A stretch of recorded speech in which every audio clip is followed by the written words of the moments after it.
环球大乱线，深入世界最前线。我是董志乔，向全球各地收看我们节目的观众朋友问好，祝大家平安顺心。马上为您介绍这集的3位来宾。第一位是清华大学讲座教授张妍婷，主持人好，大家好。第二位台大哲学系教授苑举健，金乔好，各位观众朋友大家好。还有陆军退役少将厉正杰，金乔好，各位观众大家好。好，观众朋友，我们节目一开始呢，还是要带大家看懂现在美伊战争可以说是边打边谈了。那双方的领袖呢，都释出了很多的烟雾弹也好，转移焦点也好，声东击西也好，就是各种的尔虞我诈。因为兵不厌诈，这是战争哦。我们就要带你来看懂后面的真实脉络。好，美国总统川普他的最后一级行动很快就要到来了吗？因为现在传出美军拟定了4套方案，我们依序带大家来看。但这4套方案呢，都是要在关键的荷姆兹海峡附近来做出一些军事部署。首先，第一个，派兵攻下哈格岛。昨天我们也是大谈了这个各种哈格岛的可能性的，因为它是伊朗石油出口一个最重要的岛屿，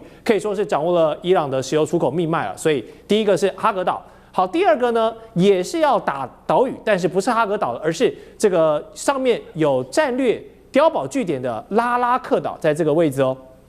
第三个是要攻下阿布穆萨岛以及旁边的2个岛屿，就是这个大小通布跟阿布穆萨在这个位置，它同样也是在荷姆兹海峡一个经过的要道，所以你只要控制住这些岛呢，只要是船只在这边，你都可以做火力支援去控制它。然后以及第4个就是比较难度比较高了哈，就是荷姆兹海峡东侧拦截或者是扣押船运的这个运输，但是荷姆兹海峡东侧就是伊朗的土地嘛，那这些高山丛峻里面非常多。这个革命卫队都埋伏在这里面，真的是很难查。好，4套方案现在美军定调出来了，但是有没有发现都离不开一个夺岛的想法？究竟这个夺岛有多重要呢？它的可行性有多高？而且美军就算你拿得下，你守不守得住也是一个问题。首先，我们就要先请厉将军从军事角度帮观众朋友分析，为什么4套方案都跟岛有关？首先这个4大方案在我们军事上面叫做作战判断你要从各个行动方案里面找出最佳行动方案，这是一个思维逻辑的问题。首先第一个要思考的是你的任务，先要做任务分析那现在美军的任务是什么？我举3个任务，你认为是哪一种可能？第一个是歼灭伊朗的有生战力，第二个是让伊朗的油没有办法继续卖出去，第3个是开放荷姆兹海峡。那这3个任务里面，你认为如果说以美军现在它优先是哪一个任务？多重任务与多重目标之选择，你要先确定你的主要任务是什么。这很明显的主要任务是荷姆兹海峡要开放，所以基于这个任务来讲的话，我认为哈克岛的可能性就降低了，因为哈克岛主要是夺取伊朗的油源嘛。那第4个方案是这个扣押伊朗运输油，也是扣押伊朗运输油，你们并不是你主要开放所谓荷姆兹海峡，那你要开放荷姆兹海峡的话，我认为就必须要控制这个地方，也就是要用兵力夺取拉拉克岛跟这个阿布萨姆岛这2个岛。那接着下来，我们再研判第二个你要研判的是什么？你行动方案你要搞清楚敌人会采取什么行动，你不要光自己一股脑的光有自己的想法，你不去想敌人会干什么，那敌人会怎么样封锁？伊朗会用什么方式来封锁荷姆兹海峡？第一个，我认为它很明显的就是用布雷的方式。布雷。第二个来讲，它可能用的就是水面上的快艇来对你实施油轮实施攻击。第3个就是它的无人机的攻击。第4个是导弹。大概我认为，如果说它要封锁不外这几种手段，那如果说针对敌人可能采取的这种4种手段，我们来看看究竟是荷姆兹岛还是阿布萨尔岛可以有效的阻止这个伊朗的军队做这行动。我个人的分析是这个北边这个拉拉克岛主要是这个拉拉克岛。为什么我选择这个岛是优先的？第一个就是它控制这个岛之后，大家看到这边有一个荷姆兹岛的话，它可以完全火力涵盖到荷姆兹岛，这是第一个。如果这边有基地，它在这个地方部署了阿帕奇直升机，这个在这个直升机来讲的话，可以对布雷的船只实施这个火力的攻击，也可以掩护它的扫雷艇来实施扫雷。那当然也可以阻止这个它的这个快艇对油轮实施攻击。当然最后来讲的话，它在这个地方如果说部署了拦截的导弹，对，或者拦截的无人机，现在有一种无人机是可以拦截无人机的无人机在这个地方可以有效拦截这边起飞的无人机对游艇做攻击。当然你说阿布萨姆岛也有可以，可是阿布萨姆岛距离这个海峡就比较远，它拦截效果当然就没有这么好。这是依据敌人可能行动，我选这个。当然就这个我们战力保存来讲的话，我觉得为什么要选这个岛呢？因为这个岛来讲，你看哦，跟这个阿联酋的这个尖角这个位置哦，可以互相是最近的，互相来讲可以相互支援，是它可以掩护到这个岛啊。那第二个来讲的话，它在这个地方它。舰队啊，包括它的2栖攻击舰队，可以不用通过荷姆兹海峡，可以确保自己安全。所以，它如果说在这边，我们讲的迪利波利号啊，或者是全知号，如果停留在这个地方，利用这个阿联酋突出来这个地方当做一个基地，还有这个岛，这样形成一个三角互相依靠的态势，相互可以掩护，相互可以支援，就近可以打击到伊朗的战机哈。所以我认为，如果说按照这4个方案来讲的话，我认为要达成任务，就一定要控制这个地方，才可以有效的掩护油轮开放荷姆兹海峡。了解。那你当然夺取这个我们讲的这个克什姆岛来讲的话哈，克什姆岛不是夺取。这个哈克岛啊，在这边，如果夺取哈克岛的话，距离太远了，480公里，而且昨天我们也分析过了嘛，在这个地方风险太大，主要是但你把它油打掉，你达不到开放海峡，你要威胁它。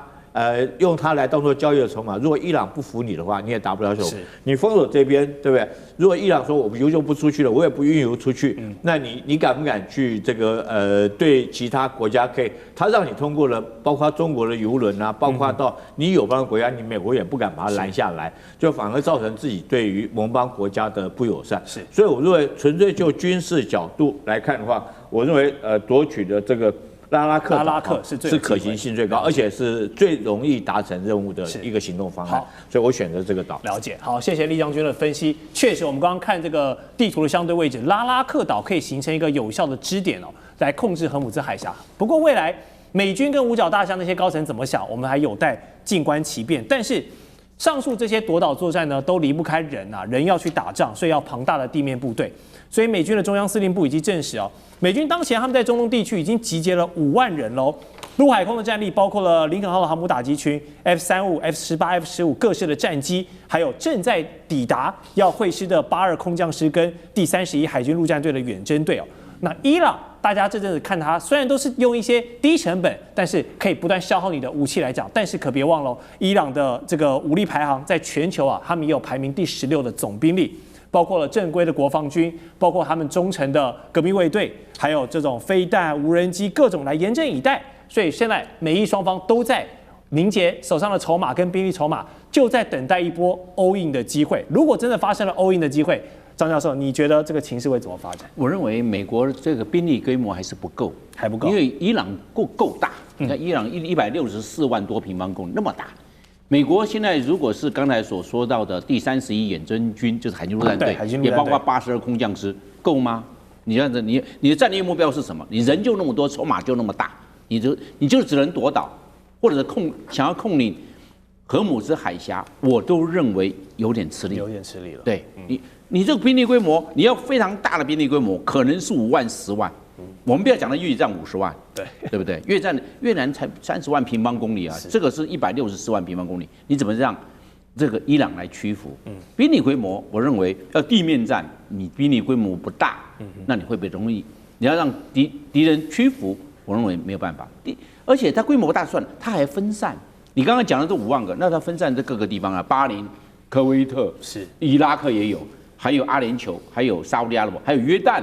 还有安曼也有啊，都整个是散开的分散，它没有形成集中。你地面要集中啊，不然你分散，你怎么样去投入？我认为兵力不足是最大的问题。第二个，我认为后勤规模，你后勤打后勤，你火力够不够？伊朗的他这种国防军革命卫队，它也是有战力的。伊朗虽然现在海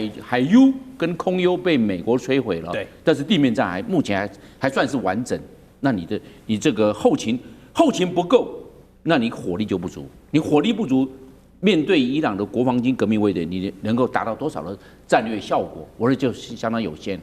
我们可以看得出来，当初的他的战略情报判断错误，打4天，你没想到打了4个礼拜。对，换句话说，这个战略情报的估算错误过于乐观，我认为是美军的致命伤。那第3个，我认为作战期程太长了。当初没有一击奏效，一鼓作气嘛，再而衰啊。那你让伊朗有所警觉，地面部队有所调动，有所调整，要进入地下化。是你这样的话，伊朗的战损就会相对的减低，那它的战力保存就会慢慢逐步的落实。那美军还能够达到多少？所以我认为美军它的战略情报判断跟分析的这种过度乐观，我认为是它的致命伤，而没有一举奏效。我们现在整个看下来哈，美国现在是急的谈判，美国急的谈判表示说美军在这一方面已经有一点点招架不住。美军如果够顺风顺水来玩吧，我已经 all in， 大家来，那不怕了。他现在也感觉到有点结束，因为他面对两个大的压力。第一个，联合国安理会并没有授权美国出兵，没错，你压力大不大？这是你自己单独性，确实单方面做，正规性。对，第二个，他并没有得过美国的参众两院的授权，说通过了可以用，没有哎，他有时间压力，要在60天内结束用兵呢，不然你要参众两院会怎么来看？会对他做制约，对川普做约束，所以他时间压力会越来越急迫。那这样的话对美国用兵不好，他有时间的压力，有兵力规模这一方面综合因素看起来的话，我认为他逐次投入不妙，总共加起来地面部队只有8000人，他面对的是伊朗大军，他只有8000人，他的以小博大，我认为他玩太大，风险太高，他夺小岛、夺岛屿都是易攻难守，你攻得下来没有问题啊。我认为美国摧枯拉朽，轻而易举就把这几个小岛拿下来了。对，你要不守？现在伊朗天天拿无人机给你攻击，自杀无人机就跟你上去，你怎么办？你掩体够不够？你是不是要进入这样子就变成了容易由消耗战进入焦灼战？你进入焦灼，对美国那就要时间延宕哦，时间延宕对美国来讲是不利的哦。所以我认为他去夺岛，你的战略目的是什么？有没有达到真正的战略的价值跟效果？我认为都存疑耶。他有没有做个妥善的评估？我认为他目前没有啊，就感觉到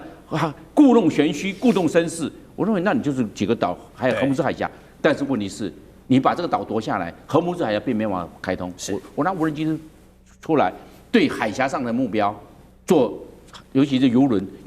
任何全世界所有游轮并没有做进步防御系统，我对它做攻击，然后只要是不跟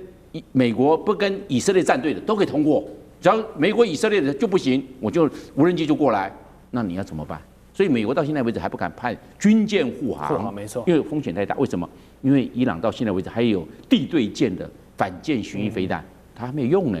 这个不用装载，它现在已经没有存在舰队，但是它有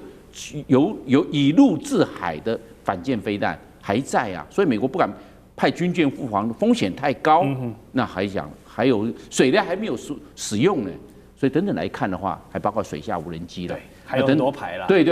伊朗还有牌可以用，所以我认为美国逐次投入并没有达成战略效果，是他目前陷入焦灼战的关键因素。是，好，就像我们张教授讲的，确实美军一开始的战略设的有一点太乐观了，认为拔掉这个前最高领袖哈米尼之后，或许神权政府就会垮台，结果没想到引来的是更多进入到消耗战的一个模式。我们开场就有提到兵不厌诈，这是战争非常知名的电影《投名状》里面的一句名台词。这些大人物，你不要看他在说什么，你要看他到底做了什么。尤其呢，这个一天之内想法就可以变卦好几次的美国总统川普，他现在说什么话，大家都要打折扣，因为已经是一个放羊的总统了。好，他一方面说要在谈判桌上来终结战争，一方面我们看到兵力又持续在加派、在部署、在磨刀霍霍。袁老师，你很懂川普的心思，你认为他现在心中在想什么？我跟你讲这个刚刚你讲到这种矛盾刚好是川普心中的矛盾的感觉他确实是这个人又笨又坏他的很坏的原因的话呢，就是跟着。其实刚刚两位将军所谈的事情，都是认为美军在对伊朗，都忽略掉重要的因素是以色列人家以色列是脑袋非常清楚的，以色列的纳坦尼亚胡他只要做一件事情，就是骗着川普跟着他一起下去。那一旦下去以后呢，接下来的事情都好办了。所以你会讲到说，美军急着谈判，又另外加属的部队的话呢，确实是，如果说美军放出来要谈判的消息，以色列没有动作，那就知道这个谈判是假的。如果说美军的话呢，这个弄那个部队的话呢，如果说他们想要谈判是真的话呢，以色列就加大攻势，让这个事情就没有办法挽回。这几天的情况就看得非常清楚。所以说到目前为止的话呢，我必须强调，川普胡里八嘟的，就是听到以色列跟他那个忽悠以后，说哎把那个哈梅尼耶干掉以后，你说不定可以拥有伊朗的石油，他一高兴就跟着干下去了。结果以色列是把哈梅尼耶干掉，那个美国一下子把人家一个小学干掉170个小女孩，怎么赔？170条小女孩的命啊，对不对？所以说现在的话呢，美国派了大军，美国不但派大军，美国透过他的战争部部长跟美国的国会要2000亿美金，你算一下，2000亿美金准备打2年了，知道吗？啊，所以你在这种情况之下，美国现在所面对的困扰的的确确就是说，美国有3方面的大困扰，一个就是它的国内的困扰啊，大家都知道，等一下我们会谈到。都反战了，开玩笑，你这个战争你要讲士气，也要有正义的，还要有低成本，他们都没有。那另外的话呢，在整个国际上，所有的盟邦都不支持，啊，原来国内。然后第3个的话呢，就是以色列刚好跟他已经把他拉进来以后，以色列的做法，我请大家要注意一个数字啊。现在伊朗内部的士气很高，以色列内部也有80%的人士气很高啊。大以色列要实现了，把美国拉下来。以色列立国从1948年到今天，就在等今天。所以说，美国现在搞的情况下就非常困难。那在这种情况下的话，我们必须要讲一件事情。目前的话，那个川普啊，他是结束不了，但是呢，一结束又失面子。那伊朗提出来条件只有第3点。你给我赔偿，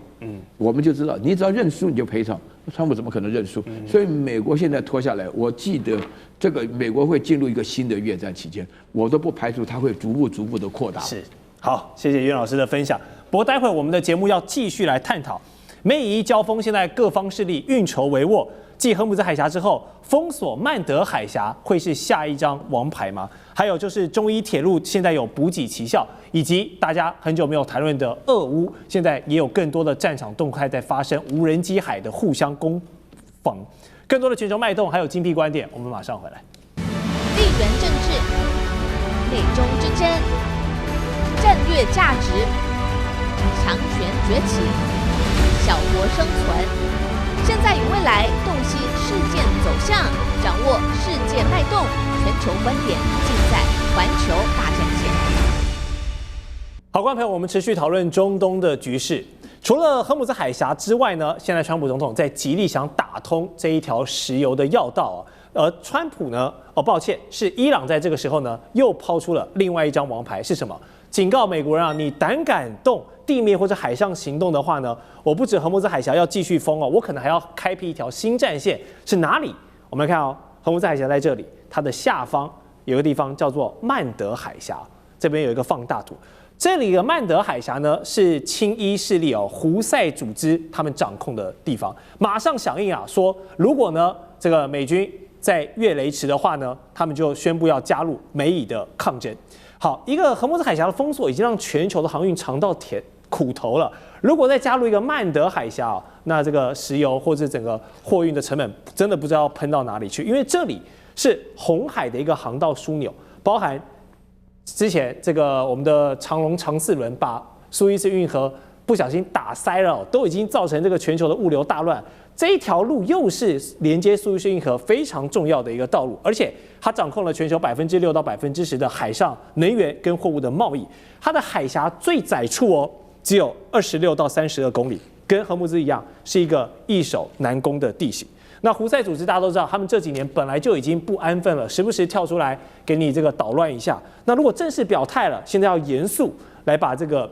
曼德海峡封得严严死死的话，他做得到吗？然后另外就是这里的战略地位跟荷姆兹海峡虽然有隔一段距离啦，但是如果两边都被封的话，哇，这是一个很可怕的情况。那美军如果想要同时控制这两个地方，有这个可行性吗？张教授，我认为在这一方面，美国要拿下这个控制权，我认为不难。美国难的是维护，你要继续拥有这个控制权啊，你要付出代价了。拿下容易啊。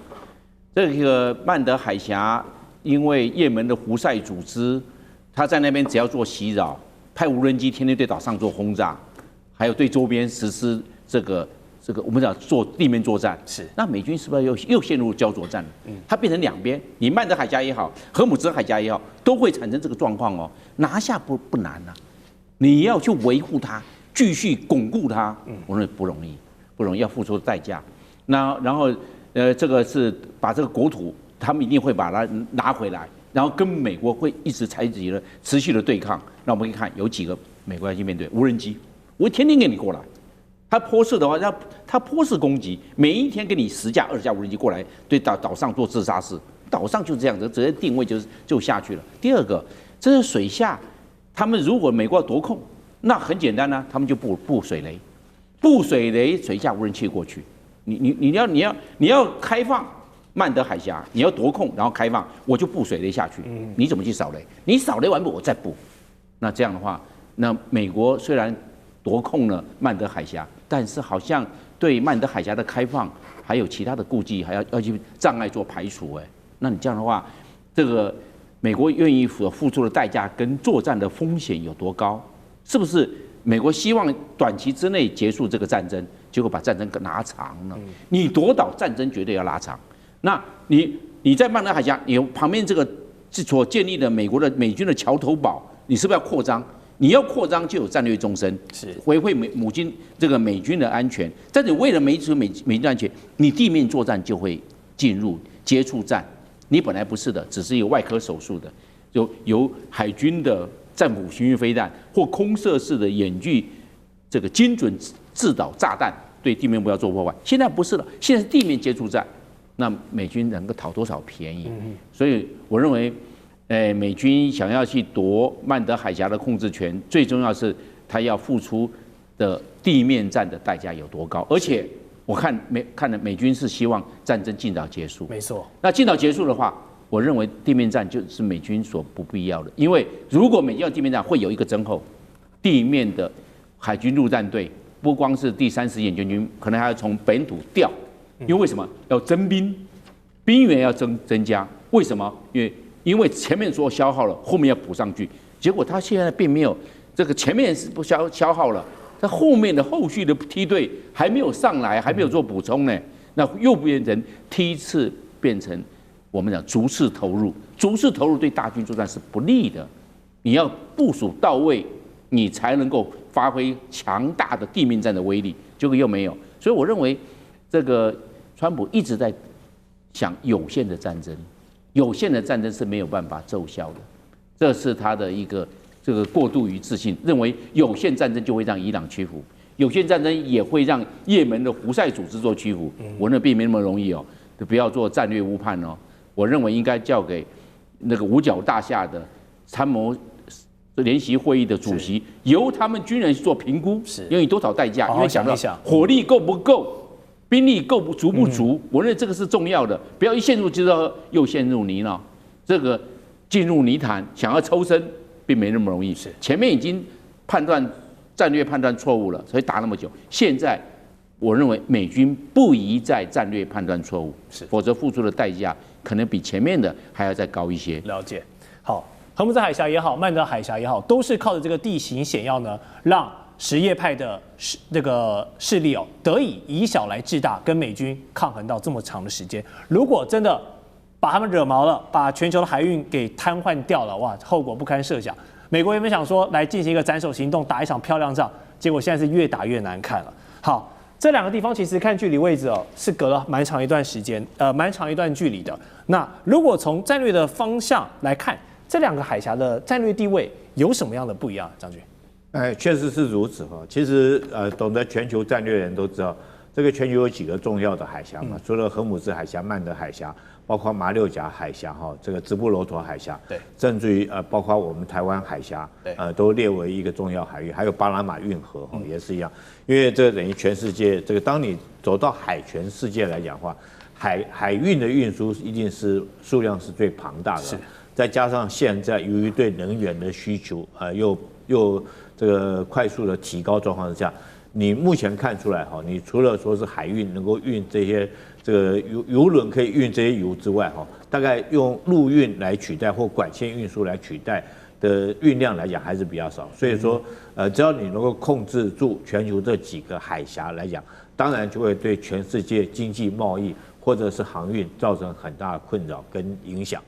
那我们看曼德海峡，它重要性它就是连接地中海跟这个印度洋之间哈，那但是我认为，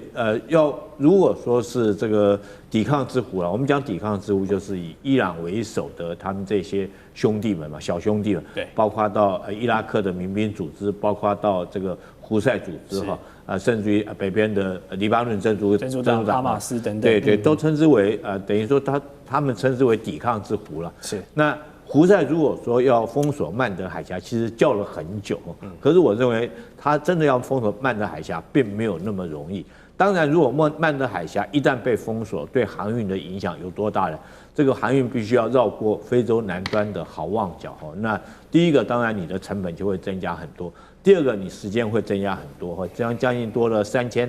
到4000海里的航运来讲的话，你最起码多7到10天。那当然，如果说走这个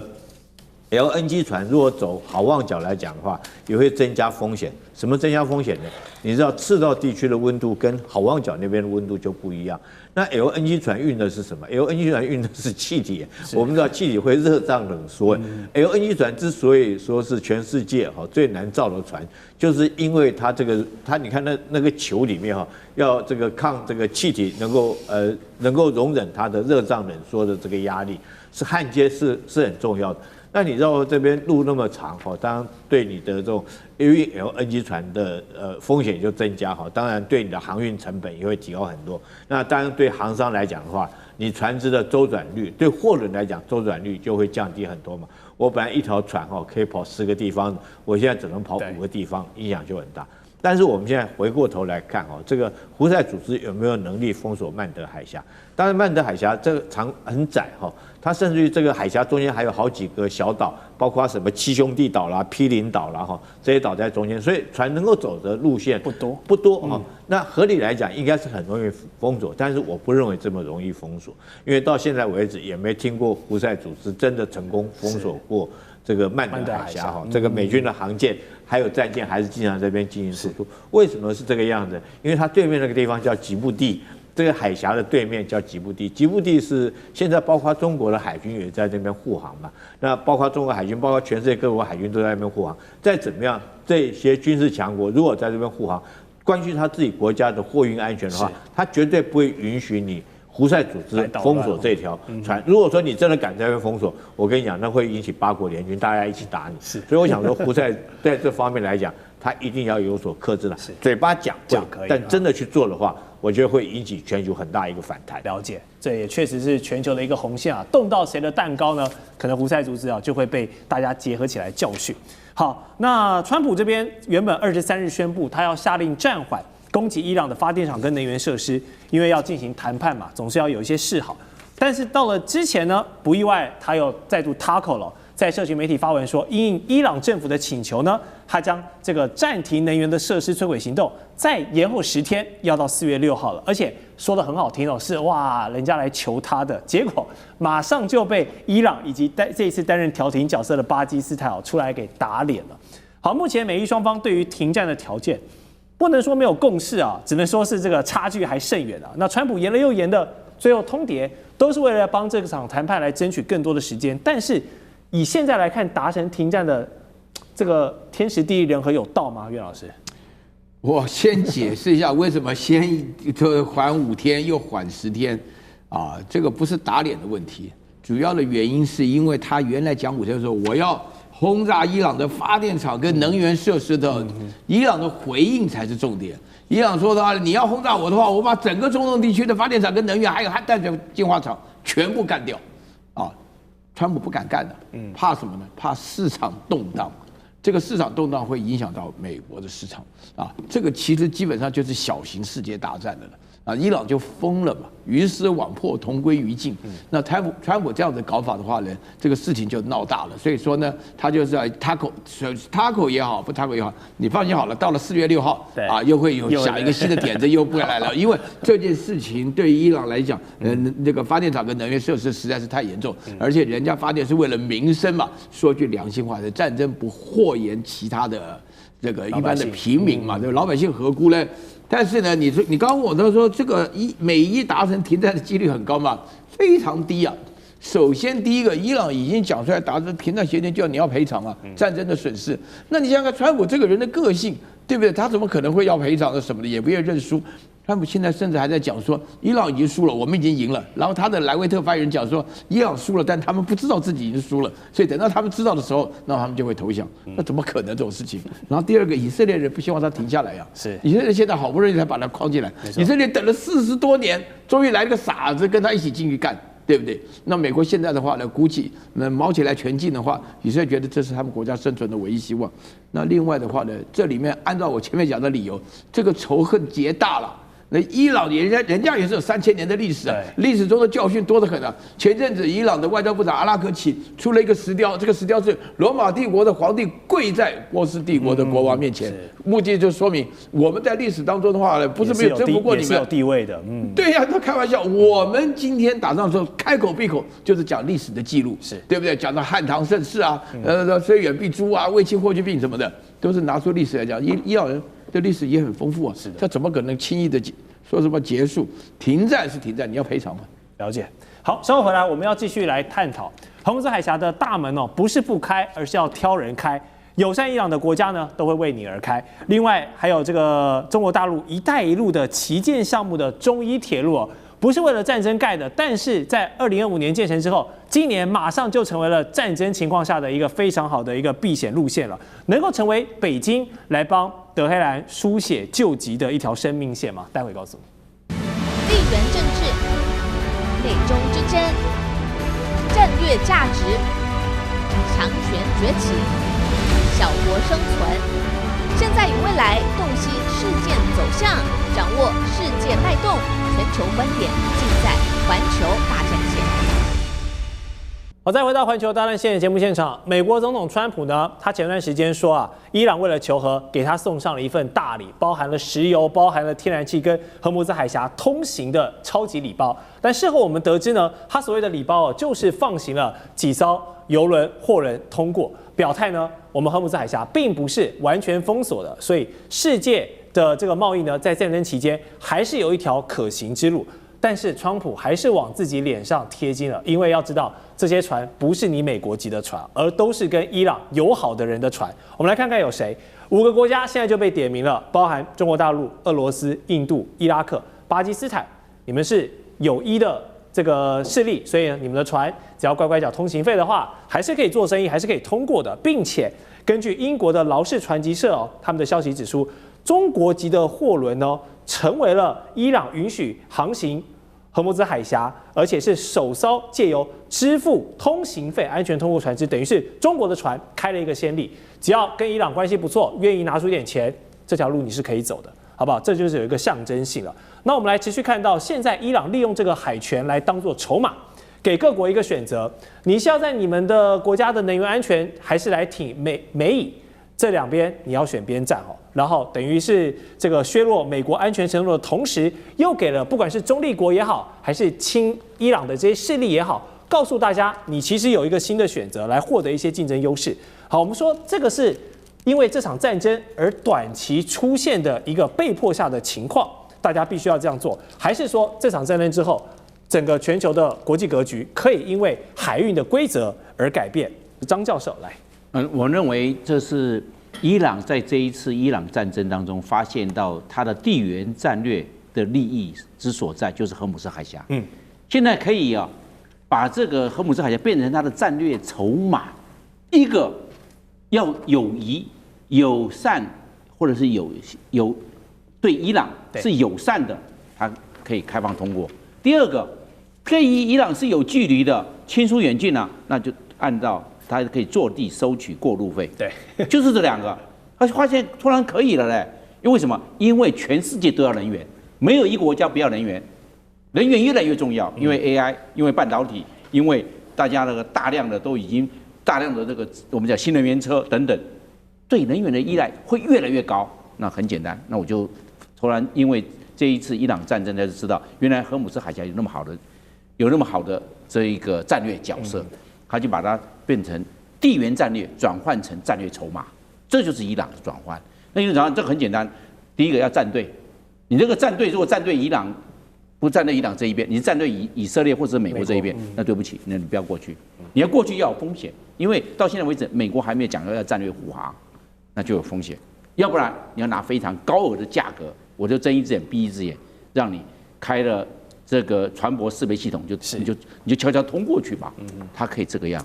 那换句话说，它这个可以解决战队的问题。所以有人就会说，可能跟美国、以色列保持一点适度的距离，可能比较好。跟伊朗靠近一些，可能可以在船舶通过这一方面得到某些好处。是，那这个伊朗知道，那伊朗也不声张。那另外一个呢，这个航权的利益战略利益就变成航权的利益了。那走到航权利益我判断战争中结束了一天，但是航权的利益伊朗会继续烧收，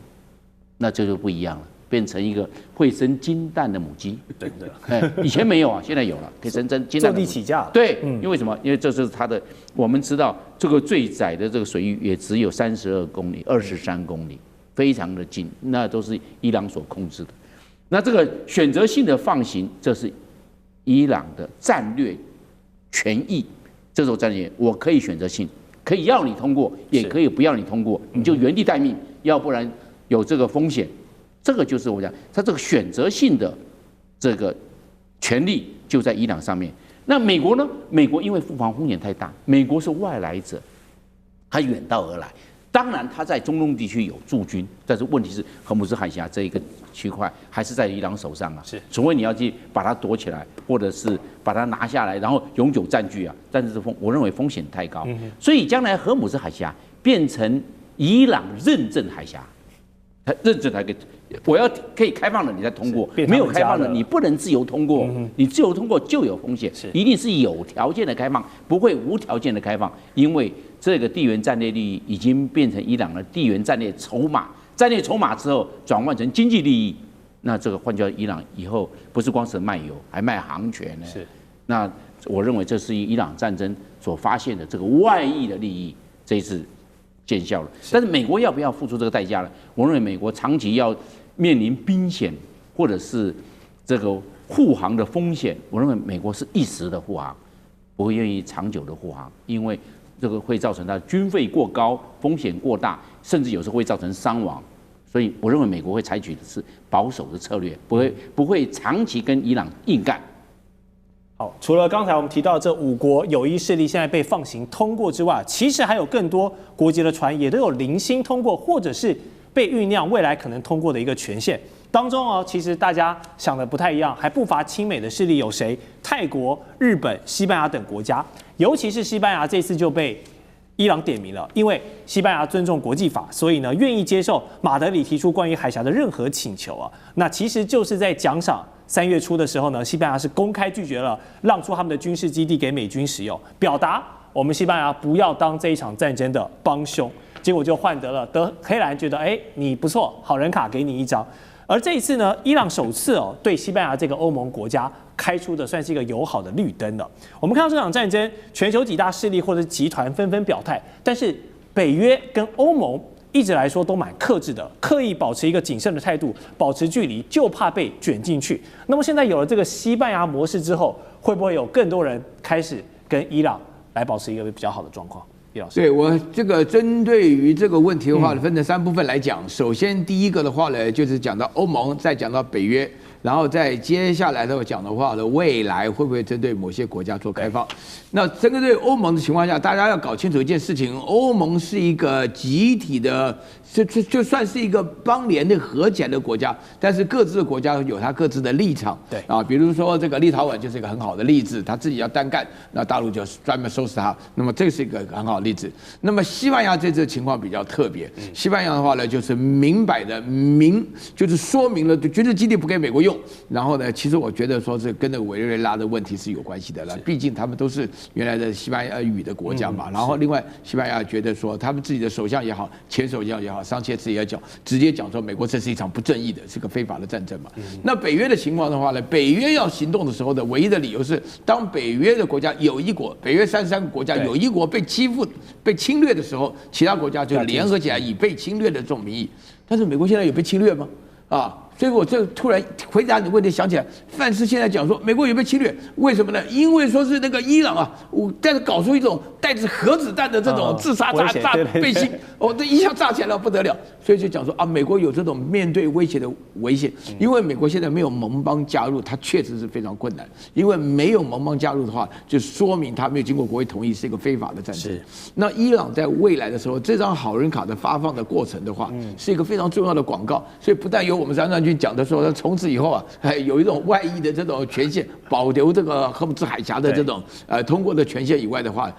他可以借这个机会来拉拢啊，对不对？西班牙是一个很好的模式啊，你只要敢反对，但是倒过来想那不得了啊，你要是稍微你把你的军事基地借给美国，你完蛋，你也不用过了。就是在这种情况下来讲的话，所以说情势来讲，对于这个伊朗呢，目前为止的话呢，他想通了。他想通了的话，就是西班牙给好人卡一张，非常具有广告效应。了解。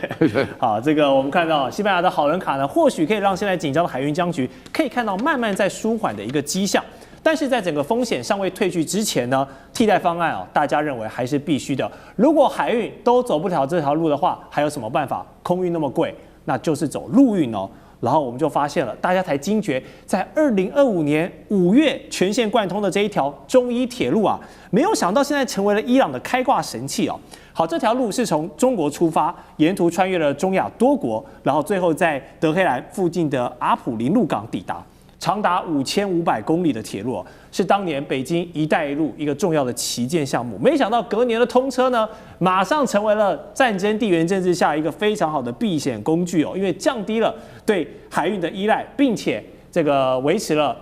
如果油要走这条路，中国还是可以买到伊朗的石油，没有问题，突破了地缘政治限制的一个生命线。而且万一有需要的话，也可以借由这条陆路来帮伊朗输送这个急救的血液。但是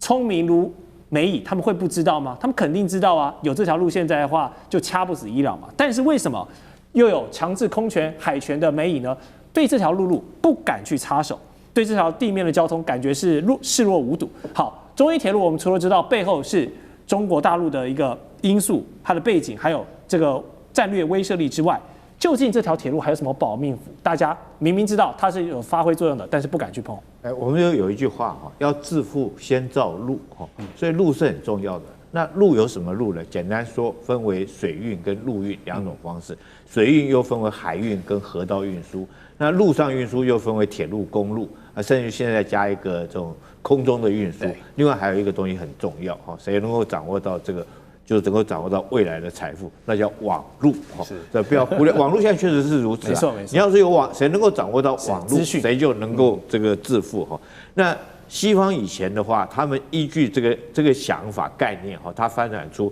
2套的战略理论，一个叫陆权论，是这个麦金德提出的，一个叫马汉提出的海权论。马汉的海权论，谁能够控制整个海洋地区？你把欧亚非3个板块看成一个大陆块来讲的话，谁能够控制沿海地区，谁就能够掌握到海运。掌握到海运的话，就能够掌握到世界的财富。但是麦金德讲的是说，谁能够掌握到这个欧亚这个陆块来讲的话，这个那就可以掌握到陆运，它也可以掌握到财富。那你认为中国是要海运还是要陆运？我跟你讲海运有海运的缺点，海运有它优点，它优点就是运输量大嘛。对，包括我们现在看到邮轮的运输，还有它各种货轮运输，运输量都非常大。可是你就必须要沿海的港口。那现在好了，现在譬如说是重要的这个港口，这个譬如说是荷姆兹海峡给你一掐，这个曼德海峡给你一掐甚至如果未来的这个马六甲海峡万一也出事，你的海运就断掉了。海运有海运的优点，也有它的缺点。陆运也是一样，陆运不管是公路运输、铁路运输或者是管线运输，它的运量都比较小。可是运量没有那么大，可是它的相对的维护安全性就比较高。那中国要海运还是陆运？我跟你讲只有小孩才做选择，中国2个都要，所以又发展一个叫“一带一路”。什么叫做一带呢？一带叫做丝绸之路经济带就是陆运啊。简单讲，丝绸就是简的丝路嘛，就是现在讲的从这个新疆出发，喀什出发，经过这个中吉乌，然后之后到伊朗，然后过里海以后，到达这个欧洲去哈，这是陆上的运输，就以前的丝绸之路。那海运来讲的话，现在所以说一路就是海上丝绸之路，就是中国讲的珍珠链哈，从这个经过马六甲海峡，然后包括到这个巴基斯坦的这种港口哈，一直到这个吉布地哈，甚至于穿过直接穿过红海。到达欧洲去，这是海上运输之路。中国是两个都要，所以它在这两个方面，它都做了相关的建设。那现在事实上显示出来，当海运出现问题的时候，它现在就有陆运可以当做备用的方式。所以我觉得中国确实是你不得不佩服它它当初确实有眼大眼光，因为它处的地理位置，它一边面海可以发展海权，对，它一方面又跟俄罗斯背靠背，可以发展陆权，而且这个我们以前知道左宗棠收复新疆。目的就在这个地方。除了中伊铁路之外，我们看到中国继续在发展的中吉乌铁路，还有北边的中欧班列，甚至于这个包括俄罗斯的这种西伯利亚大铁路，这都是陆上的运输，这跟欧亚之间有很大的关联。所以我觉得中国事实上是有远见的，所以那时候提出来所谓“一带一路”，就是海运跟陆运的陆权、海权，它都要掌握得到。是。好，下段节目呢，我们的视角就要从中东战场切往俄乌战场，来看看当前全球的注意力都被美以伊这场战争给抢走的同时呢，其实俄罗斯跟乌克兰他们有持续在作战，有哪一些不得不提到的最新动作？我们待会告诉你。地缘政治、美中之争、战略价值、强权崛起、小国生存。现在与未来洞悉事件走向，掌握世界脉动，全球观点尽在环球大战线。好，我们最后一节的节目呢，要带大家来看到的是，当大家聚焦的流量呢都被中东战争吸走的同时关注度被冷落了一段时间的俄乌战场，其实也正在进入一个关键的转折点，因为双方最近又用无人机有一波巨大的攻防了。我们来看。俄罗斯在大动作一天内出动了近1000架的无人机然后还有34枚的飞弹，狂轰乌克兰的西部城市。那也在不少地方，包含能源设施、民生设施都有造成一些死伤。乌克兰的能源设施被重点打击所以北部的民众呢现在无电可用。然后另外，乌克兰受到攻击之后，他们也不甘示弱，同样派出了无人机，然后去打克里米亚以及俄罗斯的石油出口跟管线设施这些高经济价值的目标，两边的战火外溢不只是2个人遭殃而已包含附近的一些邻居也都是受到了影响，爱沙尼亚、拉脱维亚现在都有被波及，是不是就是看准了现在美国深陷在这个中东的战争泥淖，你要同时顾2个战场，不好意思，没有可能这个无暇顾及，所以呢，正是俄军发力的一个好时机反正现在老大哥在挺中东嘛，那乌克兰你就自己看着办吧。所以俄罗斯现在加大打击力道。所以目前的最新态势，我们用军事的角度来看的话，厉将军觉得是不是一个绝佳的时机？整个俄乌战争到现在已经进入了第5年其实这场战争，俄罗斯主要的目的，其实就领土方面来讲，它就是要顿巴斯这块地方。顿巴斯是一块不管是工业或农业都非常富饶的地方。称之为整个东欧的心脏，就是指顿巴斯那俄罗斯打了4年下来当然不如他预期的这种摧枯拉朽，一下就占领了这几个整个顿巴斯，他就占领下来。那目前他距离顿巴斯整个占领大概还差6000平方公里。那现在它的进展事实上是这个从最近这1年看起来这作战推进的速度是非常的缓慢。那为什么缓慢呢？因为在这边这个乌克兰有一串的所谓的城市当做它的堡垒防御带我们从最北边的库比扬斯克斯拉夫扬斯克，到我们经常耳熟能详的红军村，包括下面的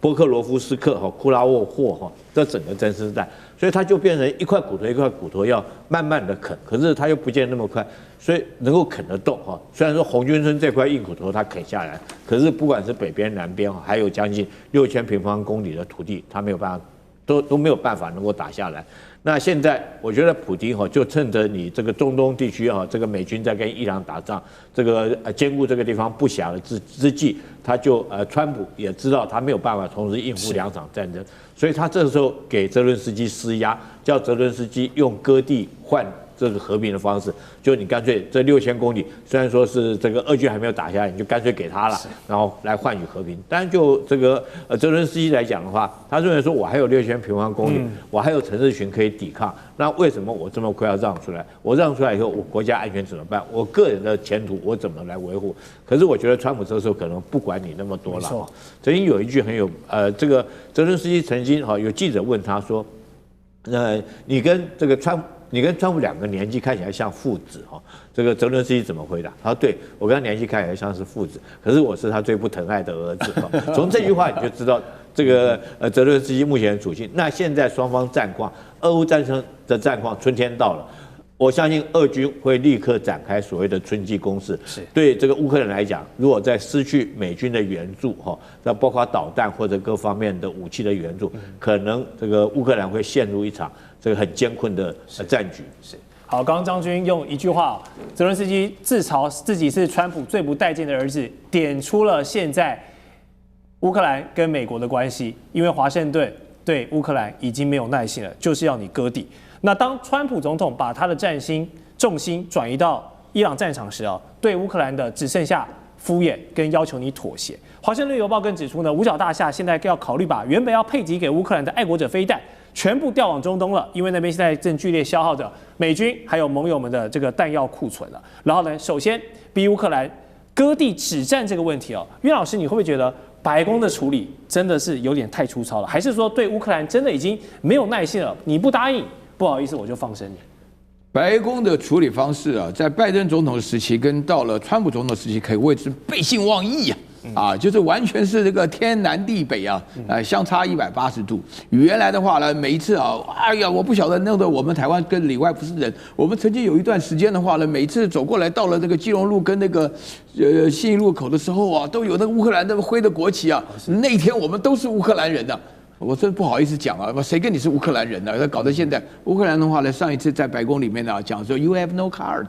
这讲的已经是非常难听了这意思就是说你根本就不是个咖，你跑这边来干嘛？那我觉得泽伦斯基这个人果然是演员出身脸皮比枪还厚他这个你有机关枪打不透的所以他基本上的话就认定你。他为什么？他这是个温情绑架。首先第一个的话呢，你在美国不好意思说变脸就变脸，因为美国基本上有一些专业幕僚的话讲说，在国务院里面有很多人讲说，我们真正的敌人到底是不是俄罗斯对不对？我们真正的敌人的话呢，应该说句良心话，他们就认为我们真正的敌人是中国，但是每次不知道怎么搞的，是不是变成就真打不到中国？那第二个情况下来讲，欧盟本身处境非常尴尬因为前不久的话呢，当川普讲说你手上没牌的时候，那欧盟的国家，尤其是德国还有法国带的要派部队要给钱什么的，泽连斯基的话呢又稍微回光返照，又兴奋了一下对吧？然后现在的话呢，我觉得刚刚讲的非常清楚就是顿巴斯那4个省嘛，对不对？就是卢甘斯克、顿涅茨克赫尔松，再加上这个什么扎波罗热原来克里米亚，就是这5个地方给了以后，那这个地方的话呢，剩下的话呢，乌克兰的话要承认俄罗斯文的地位什么的，那也不能够再要消灭原来的那个纳粹的部队，那这个就是原来特别军事行动，这是什么事情？这是普丁的面子普丁的面子很重要因为俄罗斯现在，我说句良心话，如果川普不上台，俄罗斯今天还在不在，有没有垮都是大问题俄罗斯根本都是只有靠卖油卖气对不对？他因为不是说有这么多天然资源的话，他根本都撑不下来。那现在的话呢，那个泽连斯基也是看在这一点，就发觉我们只要再努力一下，俄罗斯就垮了。那现在搞成这个样子，美国自己也卷进去了。那你叫美国拿什么来帮助他？美国不帮助他的话呢，欧盟这些国家又有什么能力？对不对？所以我们就现实来讲的话呢，我觉得这个乌克兰是惨了。现在双边开战场，真的是给了全球非常大的这个压力，不管是经济压力也好，还是这些参战国他们所有的人口损耗，还有弹药损耗。我们刚刚也提到了，五角大厦如果真的要给乌克兰断炊，我给你的爱国者，不好意思，我现在全部要调去中东使用。那代表美国对伊朗的战事呢，真的是把这些弹药给消耗殆尽了吗？或者是说，我现在找到一个理由，趁机教训你这位不听话的泽伦斯基，跟教训你乌克兰。好，如果美国真的抽身了，我们就讲俄罗斯跟乌克兰真的是1对1那他们的空袭能力，还有乌克兰的防空体系能否撑得住？教授，你的看法？我认为这个伊朗战争外溢到，首先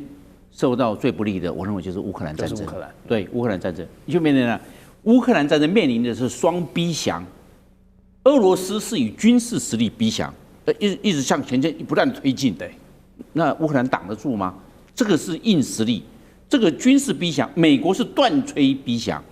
哇，这两个一面对完蛋。为什么？因为美国的军工产量全部都要供应到伊朗战争，它要大量消耗，包括爱国者飞弹，还有其他的精准炸弹，那根本不可能给你乌克兰呐，你问自己想办法吧。断吹了，这边俄罗斯的大军进攻，这边断吹了，双面都在那边要乌克兰投降，所以现在川普讲说，你赶快把顿巴斯割了吧，你割了顿巴斯就停战了嘛。是，现在面临这样，你不割，那我武器弹药我也没办法给你。美国永远是美军优先，怎么可能乌克兰优先嘛？我自己都不够，会补充给你吗？所以大家，那其他的北大西洋公约组织现在也在自己，因为伊朗战争的关系，大家现在库存量都保持到基本的库存量，所以变成了这个乌克兰面对的双逼强啊，是陷于战略态势极不利。那空优将来会被俄罗斯继续掌握，